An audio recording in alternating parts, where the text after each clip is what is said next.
ఎండాకాలం సాయంత్రం వేళ చిన్ననాటి స్నేహితులు సీత మరియు గీత ఇద్దరూ ఒకే దారుల్లో ఎదురెదురుగా వస్తున్నారు.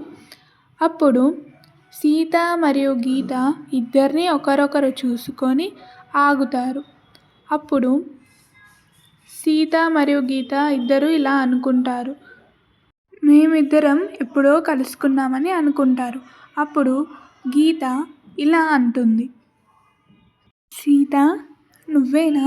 అప్పుడెప్పుడో హైదరాబాద్కి వెళ్ళావు, మళ్ళీ ఇప్పుడే వచ్చావా? నిన్ను గుర్తుపట్టలేకపోయాను. ఇంతకీ నన్ను గుర్తుపట్టావా లేదా? అప్పుడు సీత ఇలా అంటుంది. అయినా నువ్వు నా చిన్ననాటి స్నేహితురాలివా? అయినా నీతో ఎలా స్నేహం చేశాను? నువ్వు నీ మురికి బట్టలతో నేను మాత్రం మాట్లాడలేకపోతున్నాను. కొంచెం డిస్టెన్స్ మెయింటైన్ చెయ్యి. అండ్ ఇంకోసారి ఎప్పుడైనా నువ్వు నా స్నేహితురాలివని ఎవ్వరికీ చెప్పకు. నాకే సిగ్గుచేటులా ఉంది. అప్పుడు గీత మాత్రం ఒక్క మాట మాట్లాడకుండా వెళ్ళిపోతుంది. ఇందులోని నీతి ఏంటి అంటే, మనకి కోపం వచ్చినప్పుడు శాంతంగా వెళ్ళాలి కానీ గొడవ పడొద్దు. మన కోపమే మనకి శత్రువు.